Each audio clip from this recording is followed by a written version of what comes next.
बदलते मौसम के साथ तेज बारिश और चलती हवाओं के बीच एक गांव के एक छोटे से घर में बैठा एक व्यक्ति अपनी जिंदगी के उलझनों में डूबे हुआ था। वह एक लेखक थे जिसका नाम विशाल था। वह अपनी बुनियादी जीवन में समस्याओं से जूझ रहे थे।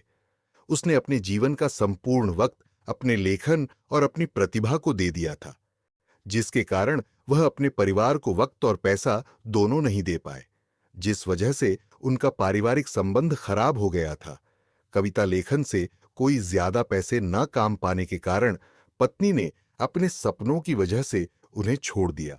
बच्चे भी उनसे अलग हो गए थे। जाने क्यों, मुझे लेखक से कुछ अलग ही लगाव हो गया था। उनकी कहानियां दिल को छू जाया करती थी।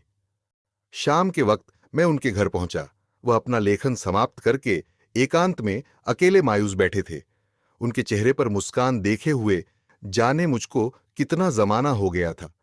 जब से उनके जीवन में घटनाएं घटी, तब से मैंने उन्हें मायूसी ही देखा है। अकेले एकांत में बैठे रहते हैं। मैंने उन्हें बुलाने की कोशिश भी किया, 2-3 बार बोला, लेकिन उन्होंने कोई जवाब नहीं दिया। तभी अचानक लेखक के घर का दरवाजा किसी ने खटखटाया। मुझे बहुत आश्चर्य हुआ, क्योंकि उनके घर पर किसी का आना कभी हुआ ही नहीं। मैंने जाकर जब गेट खोला तो देखा गांव के एक बुजुर्ग व्यक्ति खड़े थे। उनका नाम रामचंद्र था। वह अंदर आए। उन्हें देखकर लेखक ने भी उनका आदर किया। वह बैठे और पहले तो लेखक से कुछ बातें की। उन्होंने उनका हालचाल पूछ और उसके बाद उन्होंने लेखक से कहा, विशाल, जब से तुम्हारे साथ घटना घटी है तब से मैं देख रहा हूं, तुम बहुत शान से रहने लगे हो। ना किसी से मिलते हो, ना किसी से ज्यादा बात करते। ये लाजमी भी है। जब इंसान के साथ ऐसा कुछ होता है तो वो ऐसे ही हो जाता है। लेकिन विशाल, हमारी जिंदगी एक रात की चांदनी जैसी है। जिंदगी में उतार चढ़ाव तो रहता ही है। कभी खुशी होगा, कभी गम होगा। इसलिए जो हो गया उसे भूल जाओ और अपनी जिंदगी की एक नई शुरुआत करो। तुम अपने परिवार से जाकर फिर से मिलो, उनसे दोबारा संबंध बनाने की कोशिश करो, उनसे बातें करो और उनकी इच्छाएं जानने की कोशिश करो। विशाल, हो सकता है कि तुम्हारा परिवार फिर से तुम्हारे साथ हो जाए और तुम्हारी जिंदगी पहले जैसी फिर से खुशहाल हो जाए।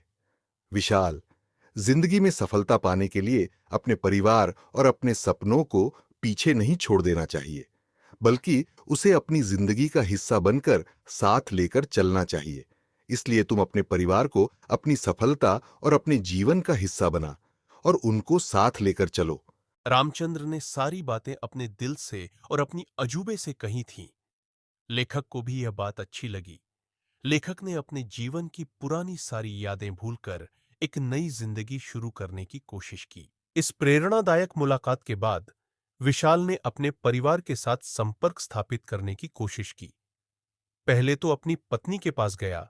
वह उसके पास जाकर उससे सारी बातें की, अपनी जिंदगी के बारे में बताया।